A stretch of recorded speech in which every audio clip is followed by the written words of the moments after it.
Birthday, Caleb. Did you just combine up Camp Down Races and our theme song? Can you set that in that box? Can you set that in the box? Megatron must be stopped, no matter the cost.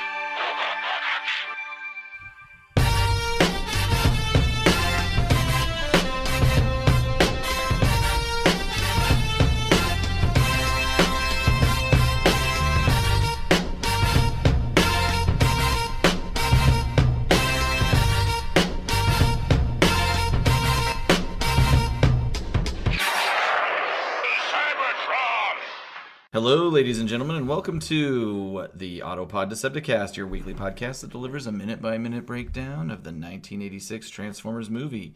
This is episode 51, so we're going to be covering the 50:01 to 51-minute mark. And I'm your host, Aron, and welcome to the show, ladies and gentlemen. And I'd like my co-hosts here to introduce themselves real quickly, and then I'll get to my next question. Okay, I'm Ryan. Hi. Hi, and I'm Caleb. Guys, are you on 10 yet? Oh, God damn it. I still do not understand this reference. Well, I can tell you that, Aaron, I live on 10. Yes, you do, Caleb, and that's why you're my favorite co-host. Oh, thank you. Another text chain that just infuriated me. I like how Ryan went to all the trouble to editing all this stuff for the clip episode. He just gave me and you both just gave me a very nice birthday present. And we still live on 10, and Ryan does not. I don't even know what it means. Well, first of all, listeners, if you like movies and you like music, watch the movie Black Panther and just listen to the Black Panther soundtrack, and you'll know what we're talking about. You'll live on 10. If you don't know about it already, I'm sure I'm already way behind pop culture, and so you're even more behind pop culture than I am, and just get on 10. It's what me and Aaron are hanging on to right now to make ourselves feel cool. Because it makes us feel cool, and it marginalizes Ryan. Just because I don't know anything about music. It's got that double benefit. I mean, Black Panther was amazing. It was super great. We saw it last week, and Aaron and you and Melody and her sister. And I've seen it twice. Yep. I win. It's pretty great. Does that make you live on 20? I watched that the Jimmy Kimmel where he had I can't remember Chadwick Boseman. Thank you. Can't remember the lead his actor. Name. Who played T'Challa, and he people's are talking to him about what the movie meant to them, and he comes out from behind the curtain. And my favorite part was the first guy legit did the arms crossed salute and said "My King," and I was like, that was awesome. That takes some quick wit. There were some. Also, there's a video of some soccer players doing the arms crossed salute, and it was. As far as the music portion of it goes, there's a video, and I'll put it up on our website of a guy who is like an alien when it comes to music, because West says I'm an alien that I don't understand music, and he's like, "Is this music? Is music playing? Did the the music stopped? I like music. Everybody, right? Oh, it's not on? Okay."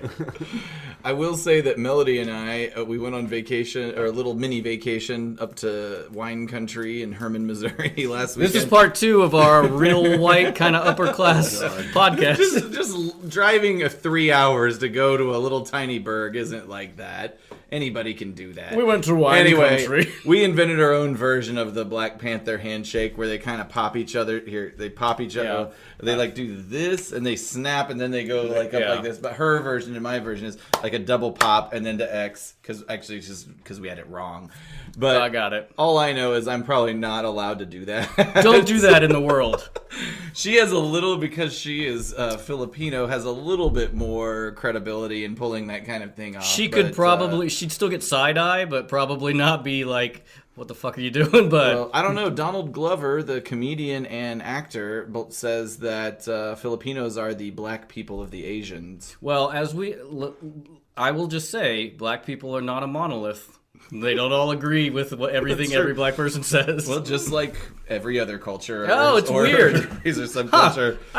Just like every person on the internet doesn't agree Oh with God, each the other. internet. What a great place. So let's get right off of that because I'm uncomfortable and talk Sure. about our friend of the show, Michael Andrews. He actually asked this weeks ago, but we haven't talked to each other in weeks, so I'm just now getting around to it. He asked us if we could have any G1 Transformer of our youth now, mint in box. Ooh, what our figure youth. would it be, and would you open it? I would absolutely open it. I mean, I am not the kind of person who's like an investor sort of person. I can't imagine. Maybe they will go. I don't think they'll go down in price. I can't imagine they're going to go up much in price from the point they are now with Christine in the box. Maybe they will. But like, I am not the type of person who likes to buy things like toys for an investment situation. I want to. I want to touch it. I want to play with it. So I would not keep it in the box. But I'll have to think about which one I would want. Caleb, what do you? I like when it comes to stuff like that. Not necessarily my favorite characters.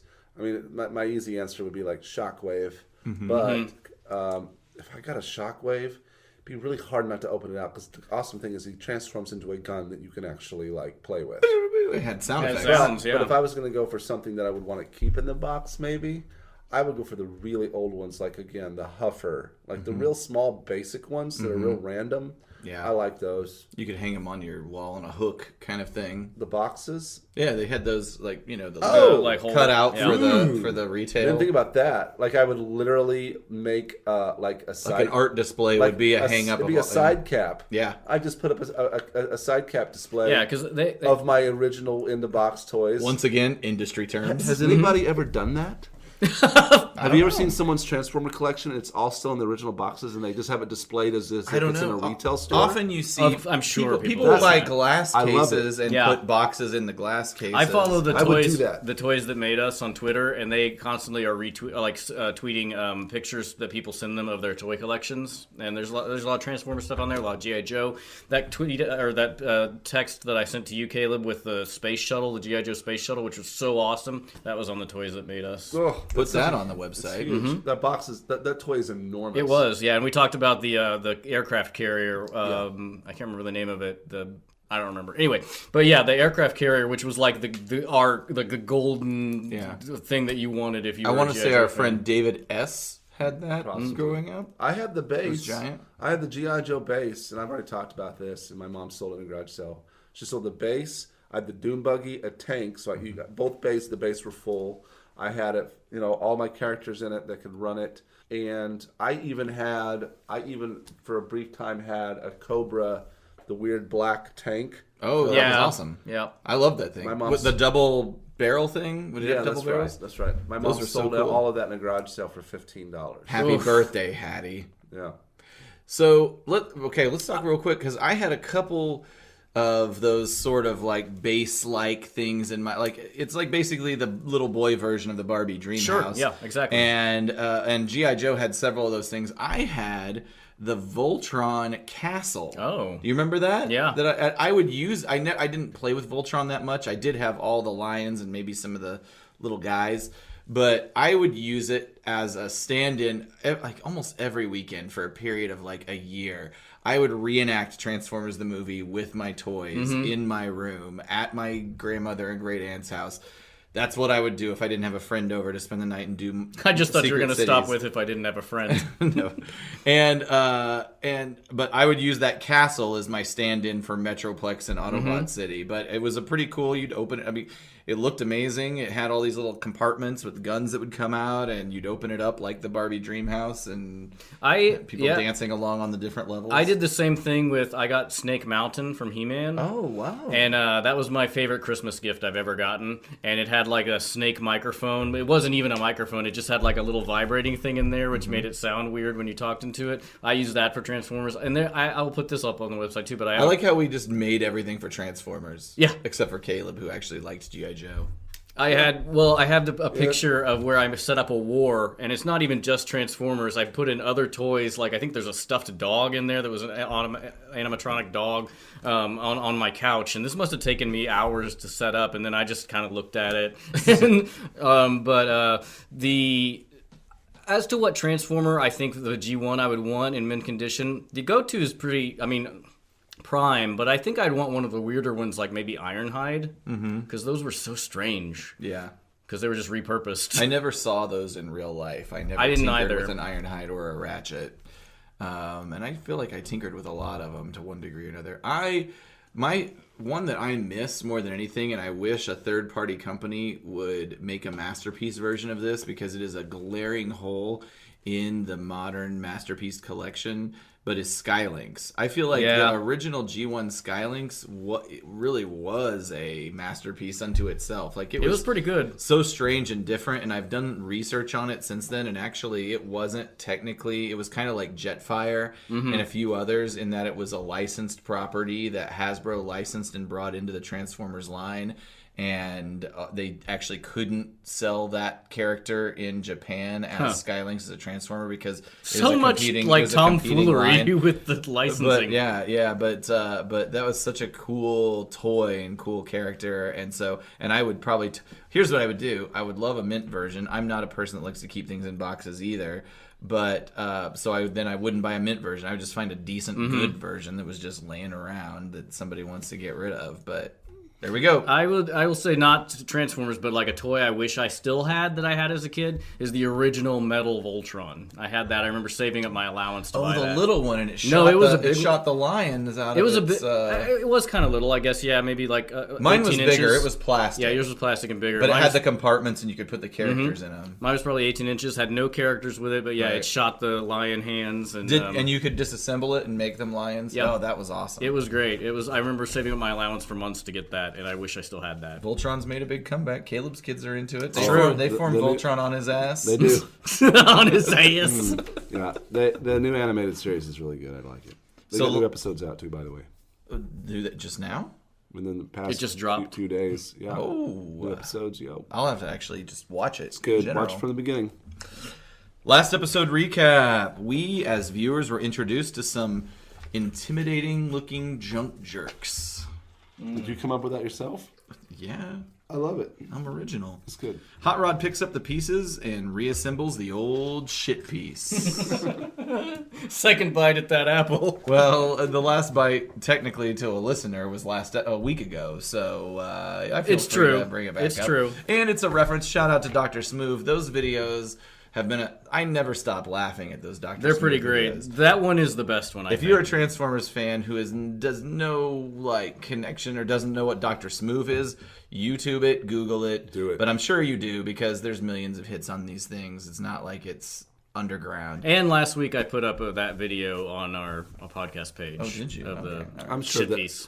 I'm pretty sure that all of our listeners are savvy enough to have listened to Dr. Smooth. So we're sorry to be telling you things you already know about. So we kick off this episode right at the top of the 50:01 minute mark with Cup. He transformed, he burned out, and then Hot Rod transforms. And he transforms differently, as we started to allude to in the last episode. He transforms differently nearly every time he transforms. And so I want to just do a quick recap of his transformation sequences. And so we're watching this when he transforms, his arms go back Everything around and spins spin around. around. And so and I think I have explanations for that, but our first time seeing Hot Rod transform was around the 9:42 minute mark. Daniel wrecks his rocket. Hot Rod catches him, throws him backwards over his head. His head disappears in the hood. His arms tuck under the hood. His legs tuck under the back of the canopy, which closes as Daniel magically kind of falls into the driver's seat. Sure, right? right. And so that's the first time. That 10:18, he transforms again. That was when they get to Lookout Mountain. He's transforming back into a robot. His canopy opens up backwards. That's my favorite one. Which is pretty awesome. Daniel pops out. He pretty much transforms the reverse of what we saw earlier. But he has some really awkward bird leg moments that I'd like to bring Comment up, on. and maybe this should be on the website. Oh. So when he transforms in that sequence at Lookout Mountain, Ugh. his knees are folded over like in reverse. Like in And forward. I might want to walk back that I like that transformation the best. well, I think him popping open and Daniel coming out was pretty cool. That was but the- the way this he is sort not of as cool. accordion folds into a robot is kind of weird. So there's that. At 11:47, he transforms again. That was when Hot Rod and Cup had just dodged Starscream, and they are kind of really in the background. And he appears to just kind of mash down on top of his legs in that sequence. But he's kind of, it's tougher to animate. He's smaller. They just needed to get the job done. So you don't need to get that detailed. Underwater at the 45-minute mark, 45:43, he's got to go save Cup. His top does what you'd expect, and if we had time, I would probably rewind and force us to watch all these, but we don't. But then his legs do this weird thing where they accordion fold into themselves, but like his ankles have a weird kind of articulation that you've never seen. And they kind of like his ankles kind of become his shins and sort of like then go up into the inside of his body shell. That makes sense. Why would you animate that? Right. At the next one, he turns back into a robot again when he gets to the squid, and his thighs and calves, that's all sensical. Like, his thighs and calves kind of come out, like, it's almost like the toy. They come out of each other in a way that you expect them to come out of each other, and his arms disengage from his sides, as they kind of did. Now, in this situation, I should actually go back to the original Daniel one, and we should watch it, but for time's sake, in that version, he throws Daniel backwards into the air, and as he transforms into the car, his arms flip around like this, and then they're in the right space to be in car mode, because it's all about where his wheels are and his shoulders, right? Like, that's the tough thing. But what I came to realize in analyzing this, in that scene, and in that scene, the way he transforms seems to make the most sense. It's very straightforward, but the way it happens, like it doesn't really actually make sense when you look at it frame by frame, because his wheels are here. Yeah, they're on the top, basically his bicep. So when he's like this, if they were to come back around there, his wheels should be up in the air. But they cheated in the animation and made it to when his arms flipped back around, they were in the right place. So this one is actually technically a more correct transformation, in that for his, by where the wheels are in his arms, they would have to flip around like that in order to be on the right side of the car. So like, the reason they made it so, I don't know why they decided to change it. I mean, they can cheat any way they want. I don't know why they decided to be technically accurate here, but he flips his arms around because of the way the wheels are, and you would have to do it like that so that the wheels would be oriented in that way. It's true for that position. This one is the best, most reasonable, true transformation. Right, I would say. So, or you could do what the designers of the Hot Rod toy did. Like, for this toy, like his wheels are in the position they are supposed to be. On the movie, but they in this version, they just flip around 180 degrees. Oh, well, that works. And then they tuck underneath. That's a really good idea. That's the easier version of having your entire spine disengage from your body, rotate around 180 degrees, and then flop back. Toy is that? This is the, I'm looking at the Masterpiece Hot Rod. I don't know what the number is, but the newer one, not the original. In the movie, based on what you've seen so far, does Hot Rod ever transform the same way twice? We will see. When he transforms later, they stick to this path. They use this again. The whole backwards. Do you think it was a matter of like a situation where the illustrators, the animators were like, okay, we got to make them transform, and each time they kind of do it, they just kind of. It's not like, I don't think, my gut is that they're not consciously thinking, let's do this a different way. No, I'm sure. Like, we need to figure out. They're like figuring it out this way, and then there's another team's like, we got to make it work. I'm sure the animation team is huge, and so maybe by the time you got to this part of the movie, and they're animating things probably. People are working on the beginning of the movie, middle, end, and so they're just like, how the fuck are we going to do this? It must have been a huge team, because I like how this movie from start to finish was finished in a year and a half, which is really fast for an animated movie. Yeah. I like how there is a variety. Just I don't mind it. It doesn't bother. I mean, you could also write it off as, like we talk about all the time, of like, transformation is not so much there's a mental component to it, sure. where you they're can transform in different ways. I like that you can imagine it that way, but I think regardless of that supposition, you can like just say like, I like the way that each time the illustrators have to come up with a different way to do it because they're not aware of the other method or right. But at the same time, there's character models. I would assume there would be transformational models. Like one would I feel like imagine. Optimus Prime transformed basically the same way every time, where his arms tucked into his sides and became headlights. I don't know. It's a little bit different with a character like Hot Rod, where in some aspects it's not as obvious how you get from A to Z. But yes, it's not that complicated. To be, I remember the toy. I had Hot Rod, the G1, the Hasbro version as a kid, and it was not a complicated transformation. And maybe these guys didn't have the toy for reference. Maybe the toy model wasn't done. I don't know. Optimus Prime was. I mean, Optimus Prime had been around that, at least that model, that toy had been around before the Transformers. Yeah, because he was Diaclone, wasn't he? Or Microman. Yeah. I think he was Diaclone, if I'm not mistaken. Please don't yell at me, anybody that knows different. But he very established how he transformed. Yeah. Right? I mean, it was so. At any rate, so Hot Rod transforms. Now at 50:03, that's right. They are driving. Cup and Hot Rod make their way across a psychedelic alien landscape. I love Quintessa. I love the way it's drawn. Oh no! And what have I done? Holy jeez! You'll get back there. But yeah, it's like all the matte paintings and the backgrounds are great. And I noticed this, Caleb. You said it was night where we're getting to, and I guess it does kind of look whenever they're on the beach and he's fixing him. Sunset. It does look like sunset. Yeah. So now it's nighttime.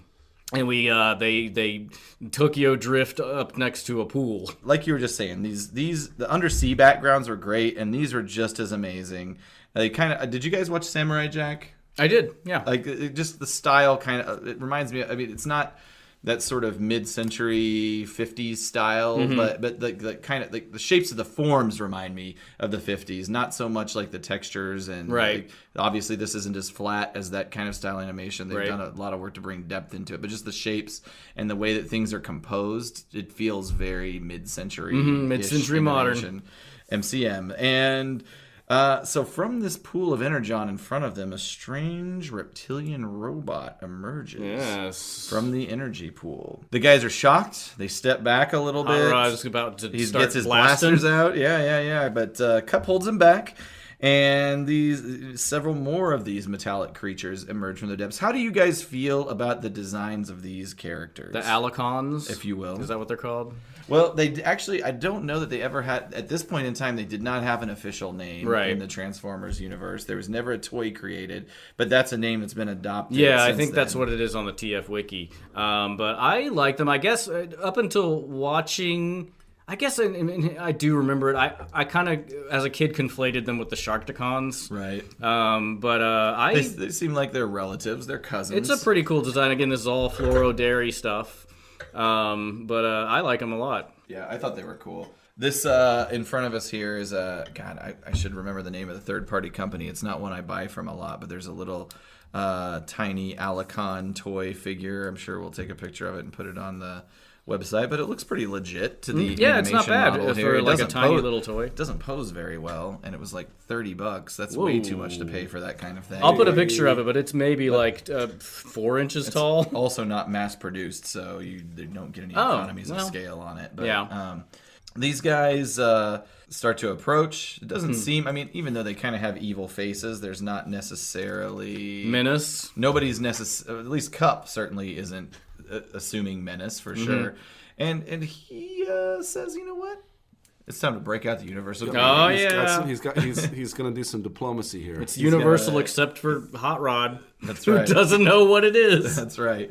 So, who wants to be the voice of the universal greeting? Because obviously we have to say it. I don't know it. Caleb. I know. Bah-weep-Graaaaagnah, weep Niniban. It's really good. Did the Allicons repeat it back? I can't remember. Yes. Okay, gotcha. So they knew it. Mm-hmm. So Hot Rod appears to mock Cup after he says it, but the creatures respond. Mm-hmm. They repeat the phrase in unison.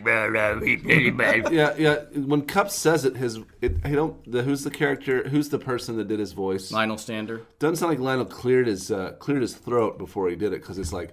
Bah-weep, but it's like it's real flimmy. He's just a scratchy blah, man. Yeah, it's kind of flimmy. I remember this universal greeting. The universal greeting, like I don't know why it captured my imagination so much, but I remember Aaron. You remember the character Herschel that I created?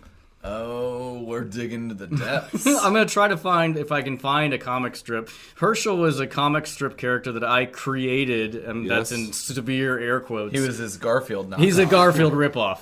He was, and I even had him copyrighted. And basically the idea was he was a caveman. He kind of looked like Captain Caveman, but if like he were Garfield. Right. And so I did one comic strip where he meets a friend who was also frozen, and they do the universal greeting to each other, and I straight up like asterisked it and like footnote it as to where it came from, like a la Marvel Comics. Like, if you know this is from the Transformers the movie Universal Greeting. I'm like, that's not a good comic strip, asshole. I feel like I remember this. Oh my god, none of my comic strips I ever made were funny or interesting, but they put them in the Nixon newspaper Really?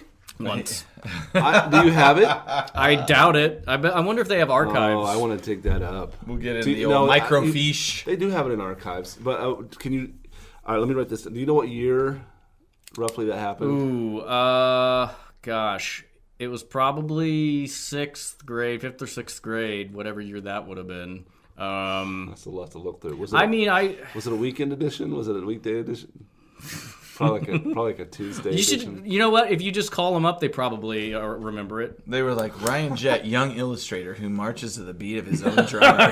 It's the same guy who did my senior story. I shouldn't make fun of your derivative. No. I shouldn't make fun of your derivative Garfield comic at all, because after Ryan created Herschel, I created my own comic that was not. So if his was derivative of Garfield, my character was derivative of Garfield and derivative of Ryan's character, and that character was named Hermie, and I think he was also a caveman. Or I maybe think it was maybe Herman. Hermie was the guy who I had meet him and do the universal Well, greeting. that might have been it, because I feel like then we did a crossover, crossover special. But my character definitely post-dated your character, but it was the same.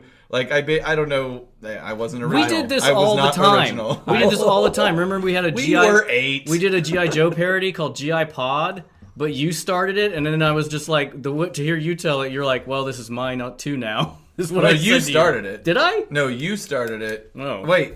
I think you. I can't remember. I don't remember. The way I remember it, you started it, and then I was like, I'm gonna glom onto this. Basically, We had it a was weird G.I. competitive thing when we were younger. I made a knockoff Garfield character because you guys all did one. Oh, did you really? Yeah, I really did. Who was your I have no knockoff? memory of this. It was a dog, and I need to look. Didn't go far afield. I don't remember his name. His name was Field Garf. Barfield. Some of my comics were so stupidly convoluted. I remember doing one gag where, and this is a 3-panel comic, where his owner, Ron, real creative there, I changed one fucking letter, is making toast, and the toast shoots out of the toaster and disappears twice, and then you see the 3rd panel, Herschel is sliding a tile on the ceiling away and eating the toast as it pops through the ceiling. That's not even a joke.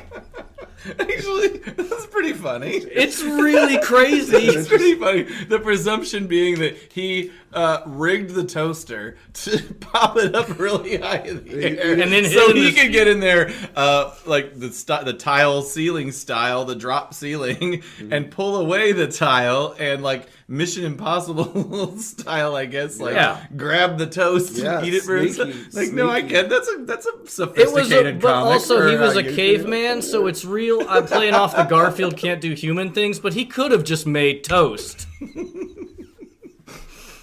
And not only will Garfield do human things, but he'll go out of his way to not do work. Yeah. But his version of doing work is so convoluted that there is like a lot of work involved. Garfield is articulated for a cat. He walks on 2 legs. Yep. Oh, Garfield! Why do we talk bring so up Garfield much? a lot. It was pretty influential. He's in our my childhood. unofficial More mascot than- for the podcast. More than I like to admit. Okay.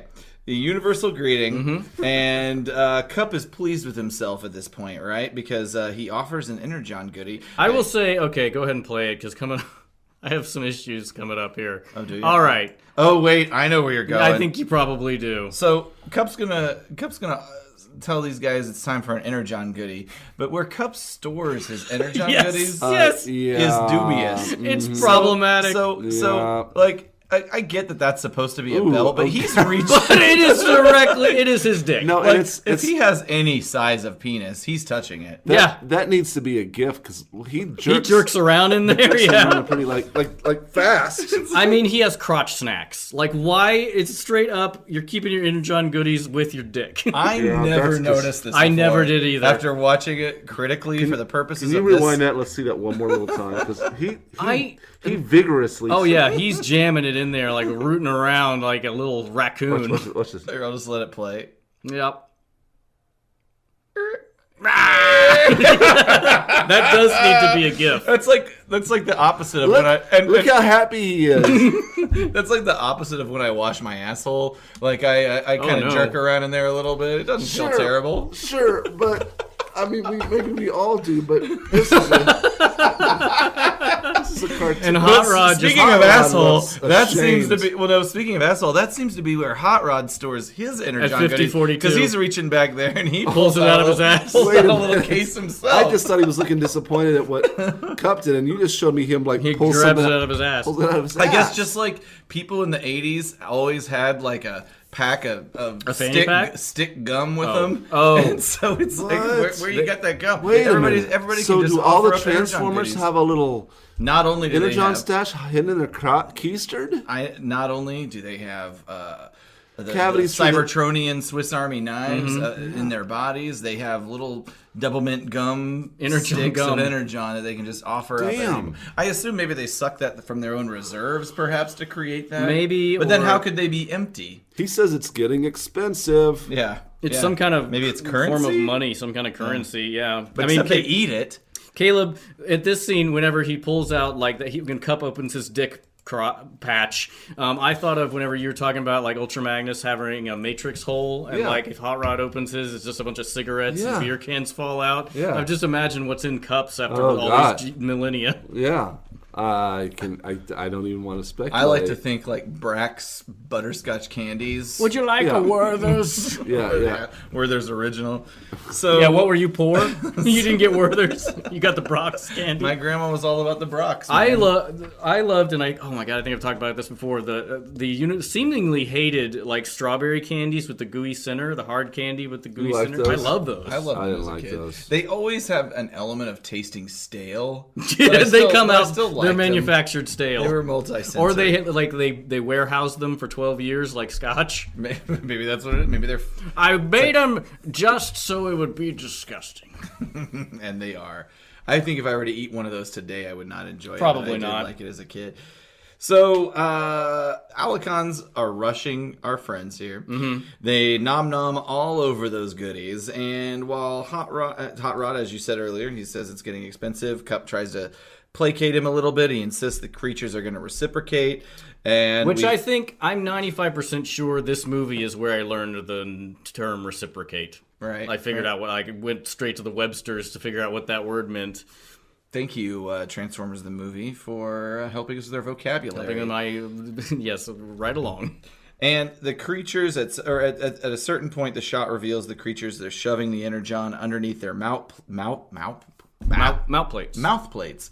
And the creatures stop, stare, as if waiting for another round of food. It turns out they're not reciprocating. Hot Rod's like, we're out. And No more. The creatures stare a little bit more assertively. Cup motions his hands in a way.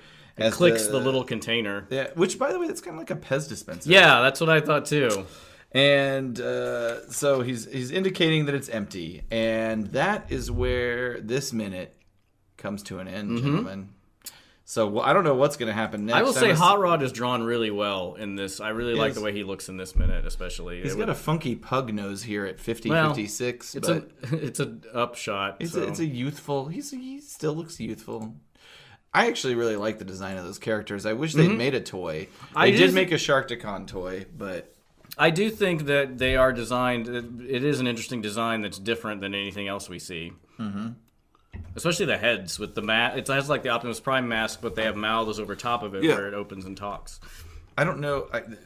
It's that fluoro dairy shit. I Man. think, yep, Flora Dairy. I like how they're all exactly alike in this situation. You know, they're kind of like That was a big thing of season 3 and the movie of like just making hordes. Sweeps. Sharkticons, Allicons, I'm cool with it. Quintessons, I'm cool with it. all the sans. So, gentlemen, we went through a period of time where we had fewer and fewer voice actors, but we've had one last episode that was more tied to We're getting into season new 3. characters now. But we are getting into a few new characters, and I'm going to bring up one that is going to hold a special place in my heart because his name is Aron Kincade, although it's spelled with one A. Oh, like a plebe. The fake way. He was born, actually, it's interesting. He was actually born Norman Neil Williams II. That's a much better name. I don't know why. Wait a minute. Well, That I feels mean, insulting towards me. I guess if you want to be the first in line alphabetically, but Right. that's a great name. Real silver fox. I don't know what you call, I guess, eye bags, but I like his eye bags. Those eye bags are on point, yo. Yeah, They're on fleek. they're on This works. 10. Oh, God. So, at any rate, Aron Kincade, he does the voice of the Allicons that we have here. And, he was actually born originally Norman Neil Williams II. Isn't that just a junior? Yeah, really. Not in England. He's oh. So Well, he's American. handsome fella, born in Los Angeles, and he would do local theater. He was scouted at a local stage production. He was immediately signed to Universal, and he had a role in Spartacus.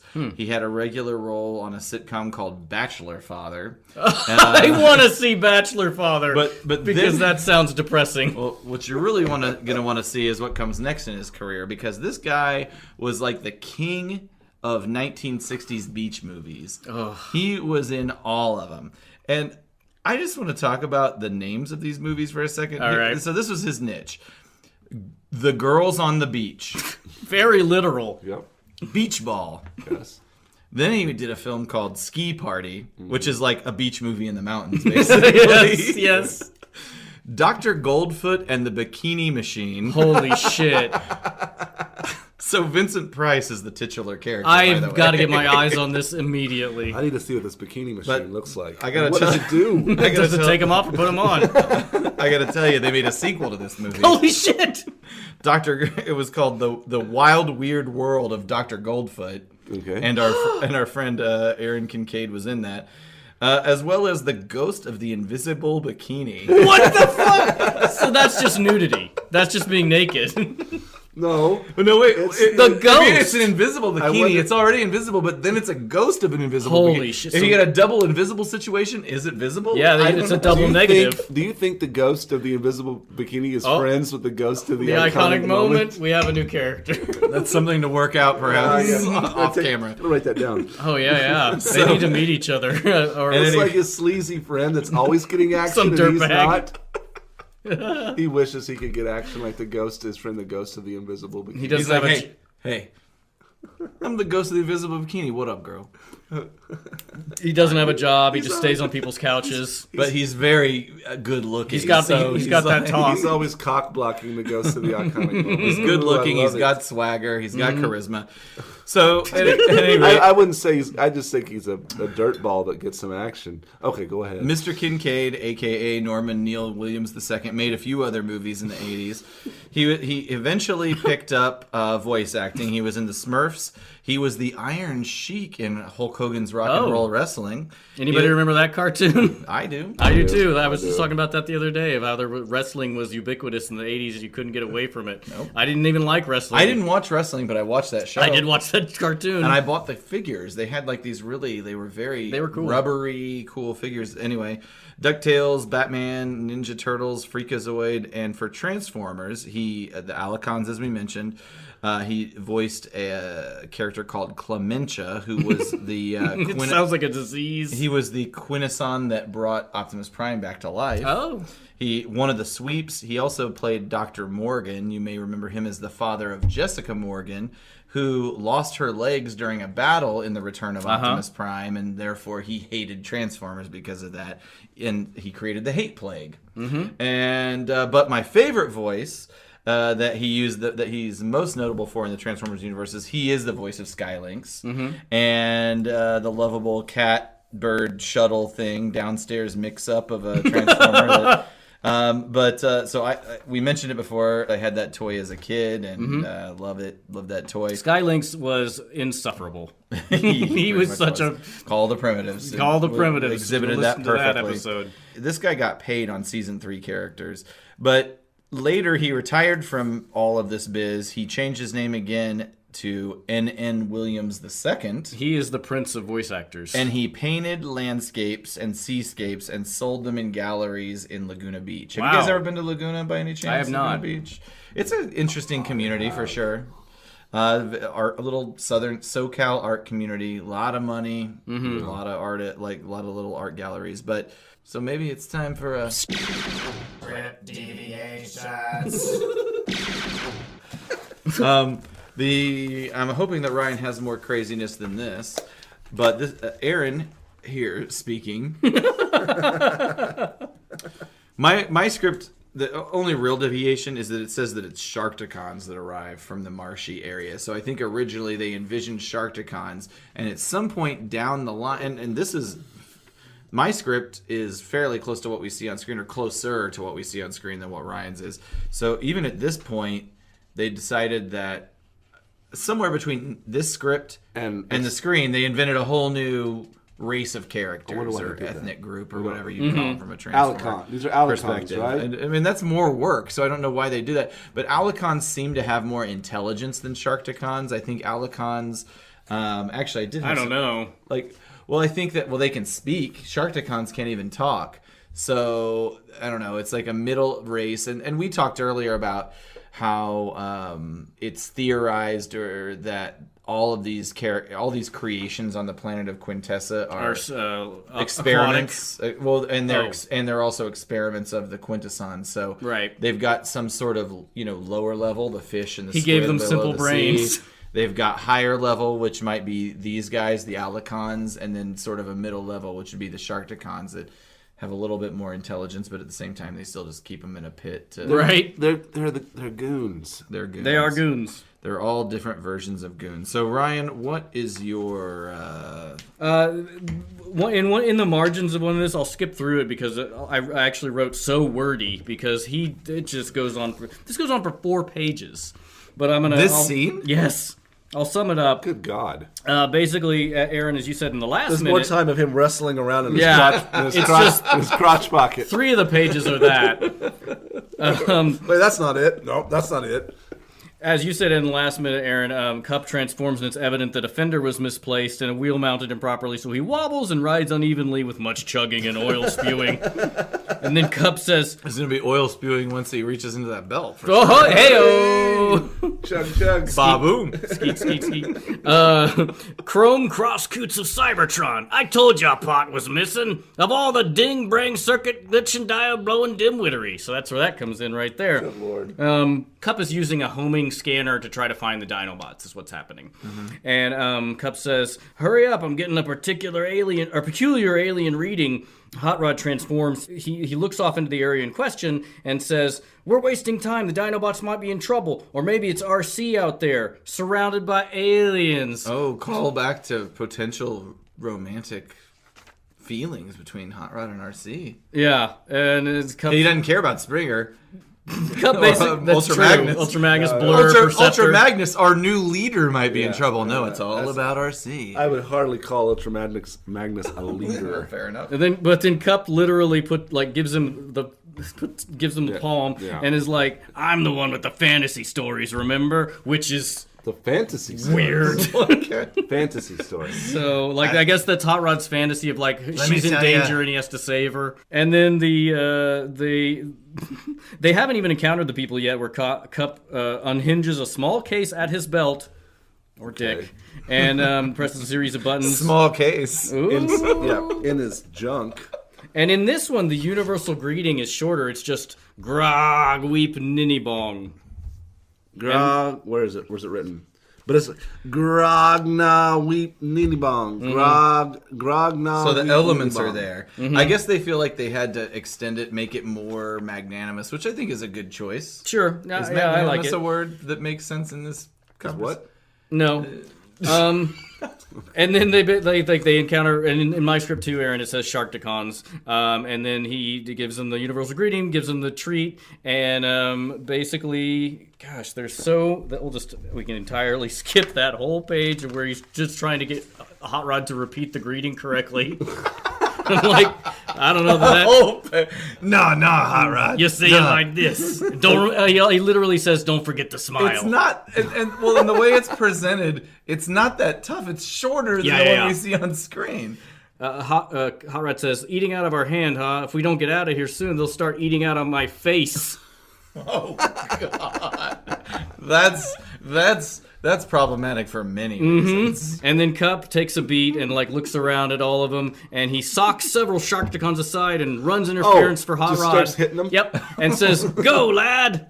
And that's what we're. Oh, he knows. So he knows. So instead of what we see on screen, which is Cup makes a lot of bad decisions as to how treacherous He the handles beings that in front really of them poorly. are. Yeah, in this version of the script, he recognizes that there's problems. He gives it a little shot and recognizes it's not going to work. So he just lashes out. And To me, it sounds like he's a crazy person. He does sound very insane in Because this. he's like, I got this. But his Graaaaagnah, nini bong. Oop, and then just starts smacking him But around. that Let's makes get out more of here. sense. That didn't work. guess. I need to pop these guys and get out of here. In what we see on screen, he says, "It's gonna work. No, it's gonna work. No, it's gonna work. We're being tackled by them. We're captured." It's true. Yep. True. Neither, all of it is bad. All right. And Well, that's the end of that. Also, I will say that chlamydia sounds like you just can't remember stuff and have chlamydia. Yeah. I got it. Bringing that back. You think Cup got clementia? He definitely, that's in one of this his war script, it stories. seems to be the problem. You think he was scratching his clementia while he was trying to look for his Energon gum? Whatever the hell that is. Gotta scratch my clementia. Energon Pez. Yeah. So, well, you guys want to talk about that? So, okay, we can. I'm the ghost of the iconic moment. For me, I mean, it's no question. It's this clementia scratching. The fucking dick compartment is. I just discovered it, so that can't be my iconic moment. No. I will say mine is the universal yeah, greeting it's true. because it's That's just the obvious one. I have a bias because my iconic moment, because I haven't seen this movie in such a long time. My iconic moments are revealed Day by day. Are revealed to me day by day, and I'm sorry. day by He did reach his hand into his dick. We definitely need to make a gif of that. It's disturbing. Write down GIF. I think I found a program that allows us to make Okay. GIFs pretty easily. All right, everybody. Thank you for listening. We gotta make that before we release this, or everybody's gonna take it. We got to make. Oh that- yeah, we don't want anybody to take all the things we posted that have gone viral. Just another failure. True. Honestly, that would be I bet you that would work as a GIF Yeah, pretty well because he's just rumbling around in there. I'll You could make believe that just rumbling around in there forever. Infinity. I would hope so. I think I'll put that on me. I think I've got a means to do that. Okay. Next time on the Autopod Decepticast. That universal greeting, it fails. Oh no. Such a weird component that doesn't go anywhere.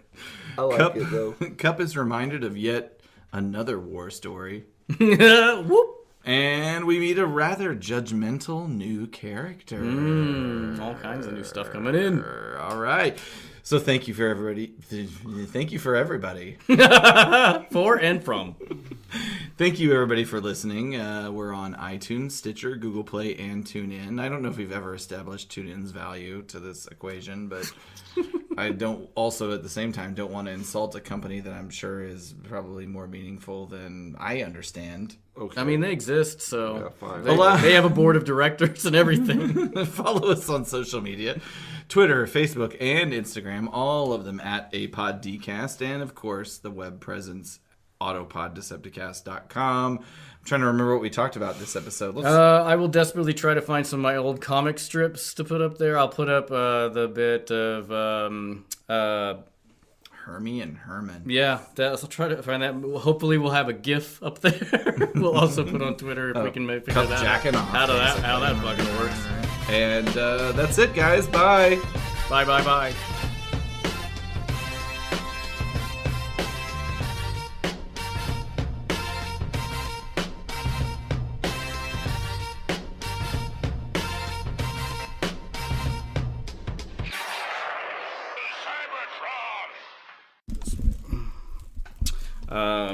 I forgot in I was re-listening in all of our listen to all the episodes. I forgot to mention in our Valentine's Day episode that I met West on Tinder. That was how we actually got together. That's really interesting. Yeah. I forget about that. It's funny because, okay, so I met her on that, and my opening salvo was like, I said something to the effect of, oh, you like writing and you like horror movies, and also, by the way, I think you're very attractive, or more attractive than a little by a lot, or something like that. Mm-hmm. And so she liked that, and like basically our second interaction, it was on Valentine's Day, and I was making a joke, and I said, so Valentine's Day, a bad day of the year or the worst day of the year? And she's like, it's just a Tuesday, my dude. And I'm like, well, that didn't land. But No, it did land. It sounds like she agreed with you. She's like, yeah, it's just a day, man. Yeah. No, that's not what she was saying. It's not a special day or a day to be looked at as good or bad. Honestly, she's like neutral, and you're... I know you're speculating, but I know for sure that's not what she meant. Oh, yeah, I forgot that you date her. She we said know her better than you do. she was basically saying that she thought she was afraid I was one of these people who like is all down on Valentine's Day if I'm single, because she finds that annoying, which I do. But you can, aren't you? No, just every day. I mean, that's how depression works. Oh. Well, then why'd you pick Valentine's Day to be the worst day? I was just trying to be funny. He's trying to make a conversation with the girl so he can like...